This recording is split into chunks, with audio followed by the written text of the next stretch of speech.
Every day, the media barrages us with new problems.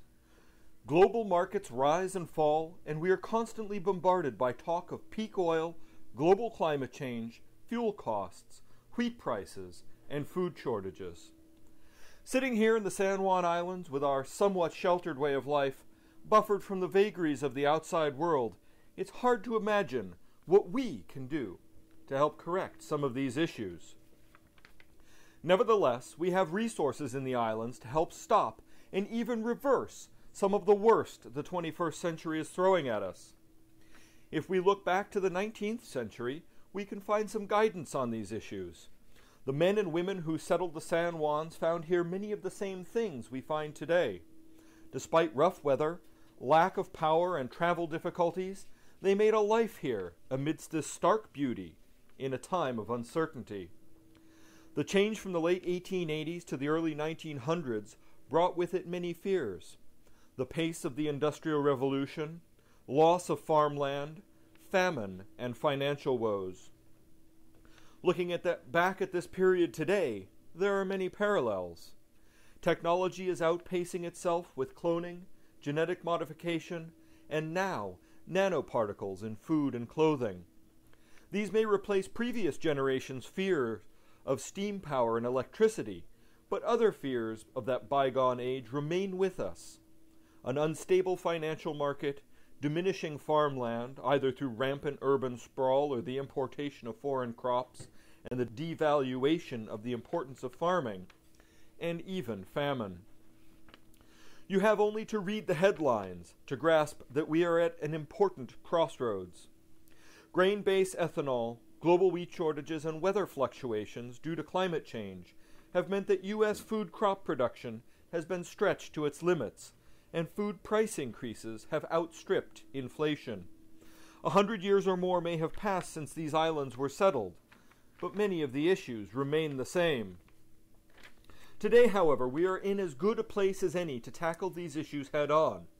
While the rest of the world has succumbed to the industrialization of agriculture, the San Juan Islands have remained a relic of the past.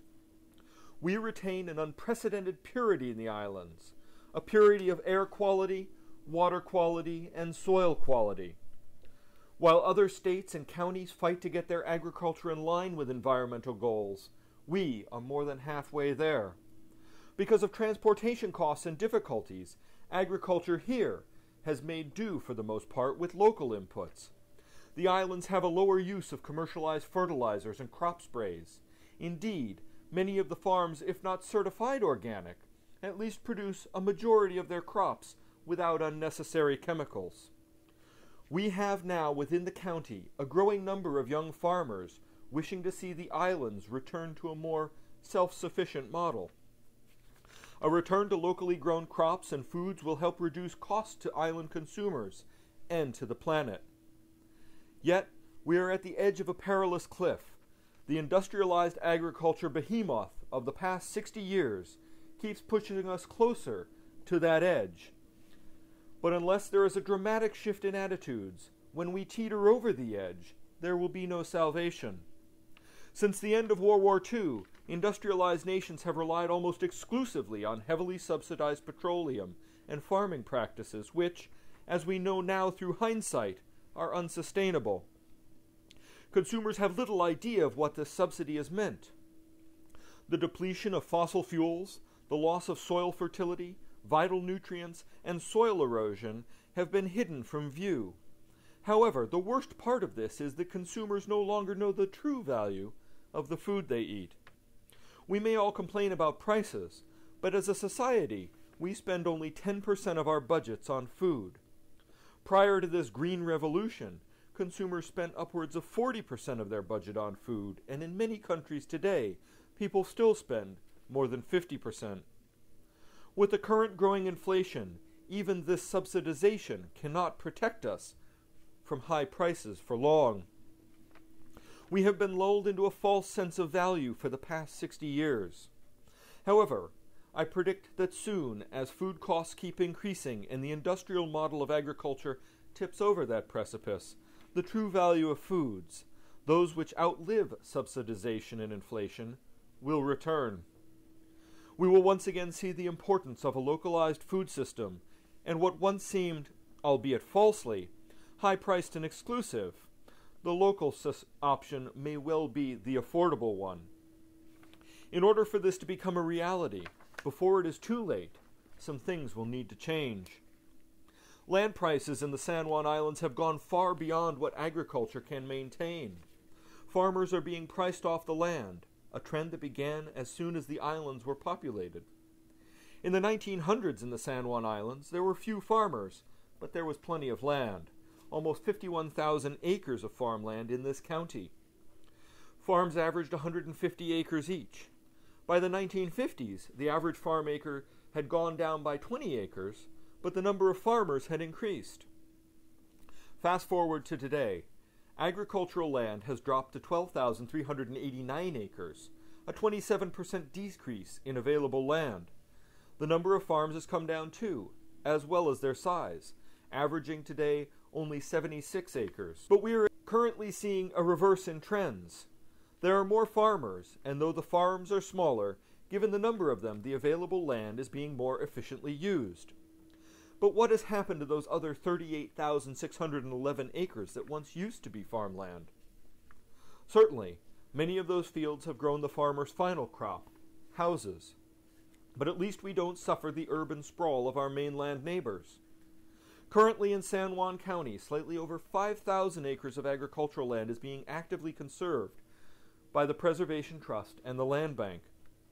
More needs to be done to preserve and to use this valuable asset before it is lost. The fields and open spaces on Shaw and the other islands provide a habitat for wildlife and a source of enduring natural beauty. But if you look carefully at these lands, they're being invaded. The author of The Omnivore's Dilemma, Michael Pollan, in his book The Botany of Desire, talks of how smart grass is. Grass has successfully trained humans to be its ally in its survival. For if humans don't cut the grass, then brush takes over, and after the brush, trees. If left alone, this natural succession of species eventually leads to the destruction of grassland and open space. Each successive species relies on the death of the previous one to fuel its growth. But humankind has toiled hard to create open spaces, to cheat the brush and scrub forest at the behest of its master, grass. Other plants and wildlife have adapted too, but the price is that we must labor endlessly to maintain these grasslands, open spaces, and even our lawns. To do this right, this task can be resource dependent and costly. In our climate, if we leave these lands alone, however, over time successive generations of grasses lodge, that is, fall over, and create hillocks. Then woody-stemmed plants and seedlings fill in. In years of heavy rainfall, the ground saturates and becomes swampy. Many years of this will turn a once lush field into a rank and swampy wetland. Don't get me wrong, I love wetlands and marshes and the wildlife that inhabits them. But this in-between stage of neither forest nor field nor wetland seems wasteful and disrespectful of the people who worked so hard to clear away what was once burnt out, windswept, and marginal woodland. The Native Americans who traded in the San Juans and who came to harvest clams, berries, and other food here had a perfect way of maintaining their resources: fire. They burnt the dried grasses at the end of summer to keep away the brush and scrub forests and to provide fertility for the next year's harvest. Imagine such wildfires today. Even the smallest fire would be disastrous.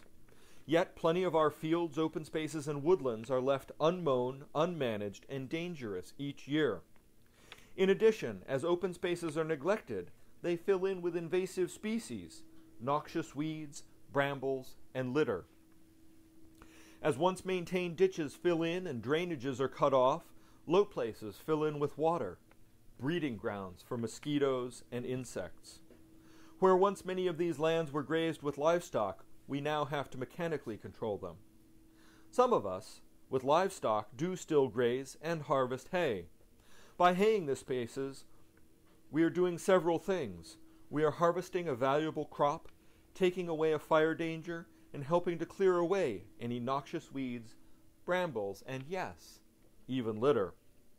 However, if we take from these lands, it seems only fitting and proper that we give back.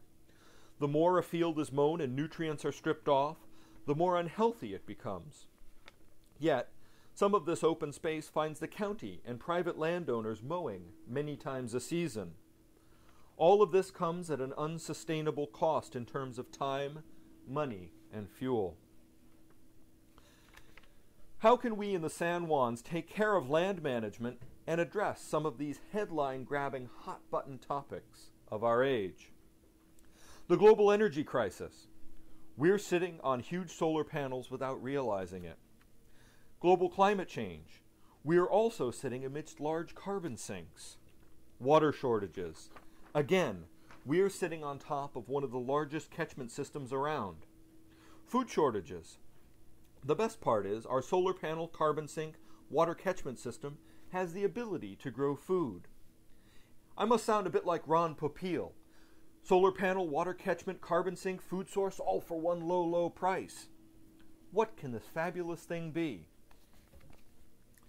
Grass. A search on the internet tells us that grass is a monocotyledonous green plant in the family Gramineae. True grasses include most plants grown as grains, for pasture, and for lawns. They include some more specialized crops, such as lemongrass, as well as many ornamental plants. They also include plants often not recognized to be grasses, such as bamboos and some species of weeds, called crabgrass. In addition, the term grass is often used to describe related plants in the rush and sedge families that somewhat resemble grasses. It may also be used to describe completely unrelated plants, sometimes of similar appearances to grass, with leaves rising vertically from the ground, and sometimes of dissimilar appearance. The term came about in the early 15th century from the Old English graze, derived from the same root as grow. A field of grass is like a giant solar panel. It collects sunshine and turns energy into a food source. A verdant field can also gather carbon from the atmosphere and store it. With a little effort, we could help it gather more. By adding fertility to it in the form of manure, a field can trap and sequester far more carbon than simply planting trees or reducing energy usage. Far from being the methane factories extreme environmentalists make them to be, cattle, when fed on diverse grass forage-based diet, actually produce less methane and trap more carbon than their feedlot cousins. By improving the fertility of a field and maintaining a healthy crop of grass, you can reduce invasive species and weed intrusion and can aid in trapping and holding more rainfall, our water catchment system. Instead of running off on the surface or puddling up, a fertile field will store rainfall within itself, releasing it slowly into aquifers and plant life.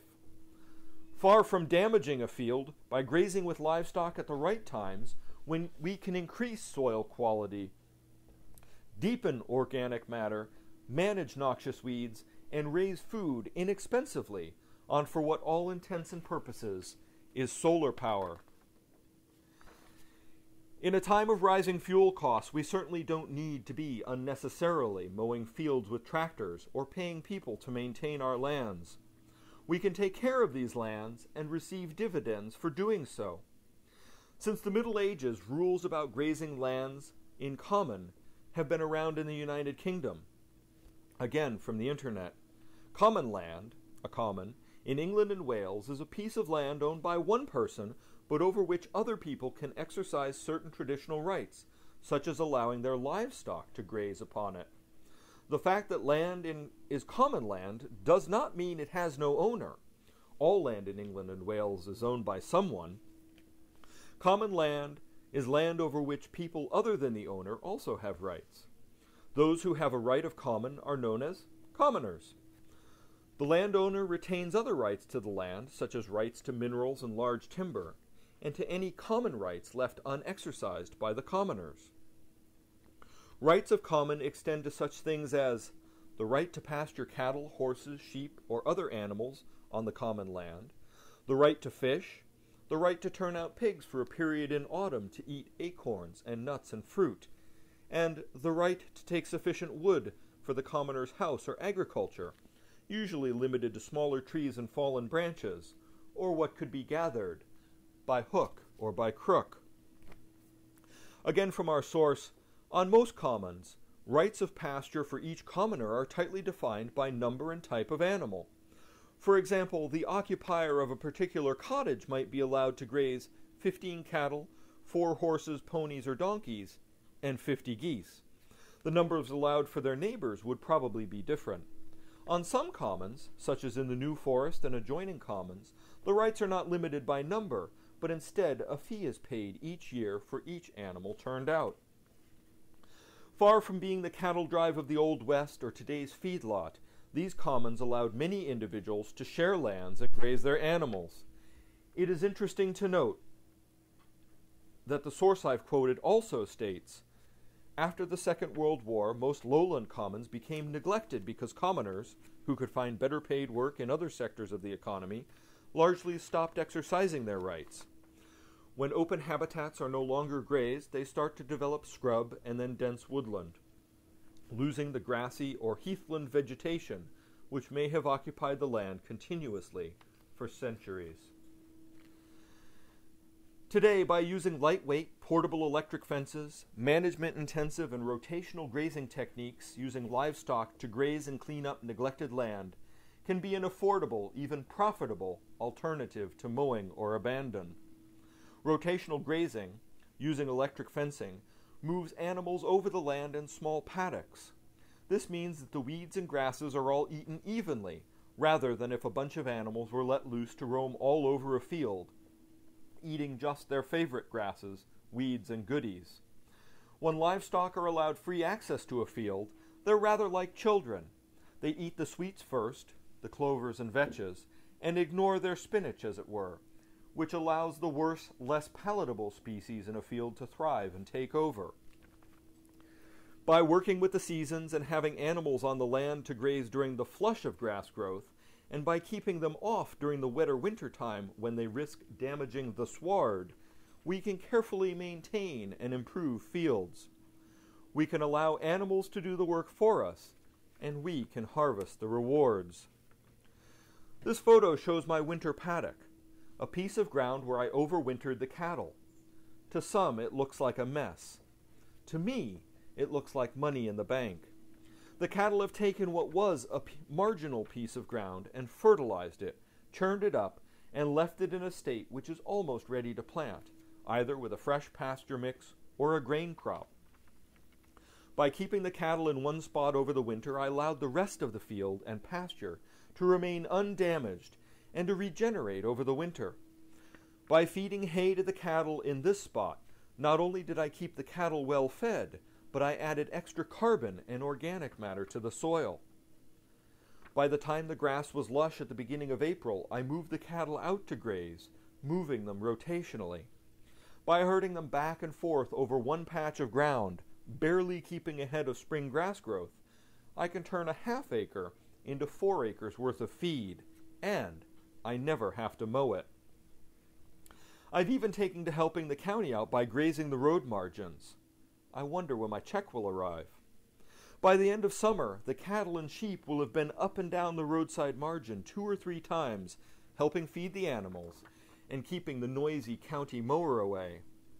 Perhaps I won't get that check, but a summons to court from their union instead. Over time, even the brambles will start to diminish. For really brushy spots, perhaps I could get some goats. If it wasn't the county right away, I could move in the heavy machinery, pigs.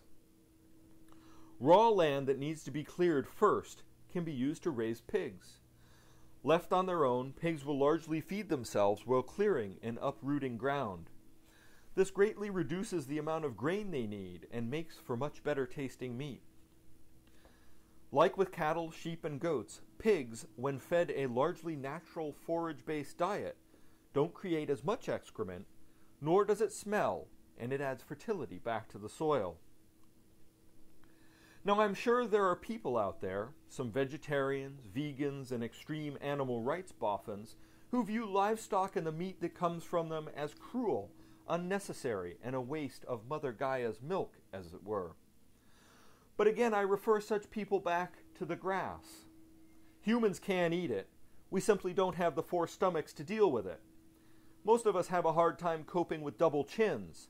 Try fitting a rumen, reticulum, omasum, and abomasum into some designer duds. No, if we want to feed the world and we want to do it sensibly, then meat must be a part of the equation. And the sooner we return to the solar-powered meat factories that grass-fed livestock can be, the better. Cattle can graze lands that are useless for anything else. Whoever decided to pen cattle up and feed them brought-in grains which need to be raised on the most fertile land possible must have had ties to OPEC. Something like 19% of petroleum consumption is used by industrial commodity agriculture. Our food is literally dripping with oil.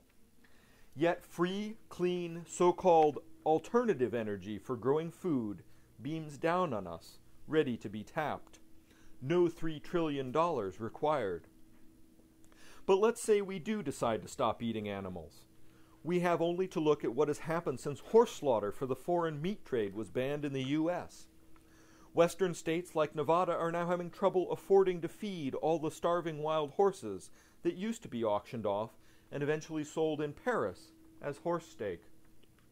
Likewise, the idea of reducing livestock on land so as to improve that land's quality or value is wrongly based.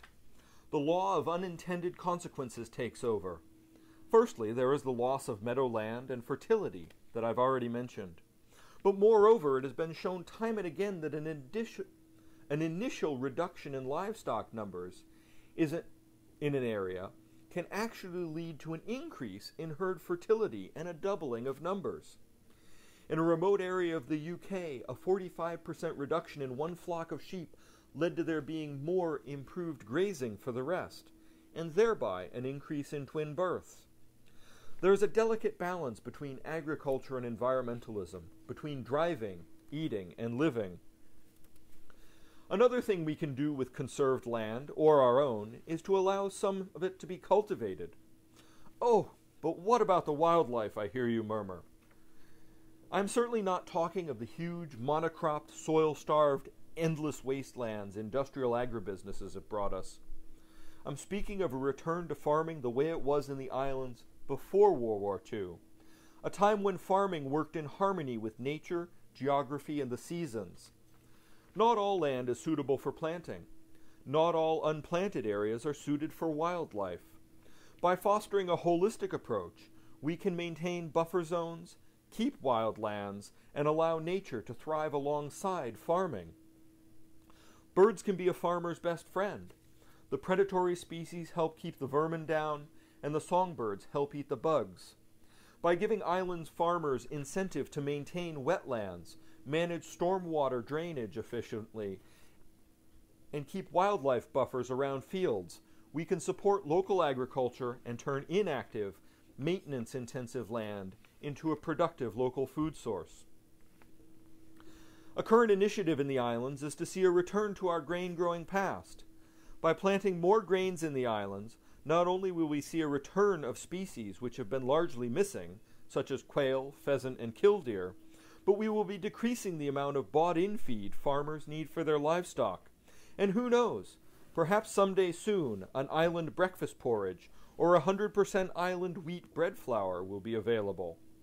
With an increase in grain production, owl and raptor numbers would be strengthened due to increased rodent populations.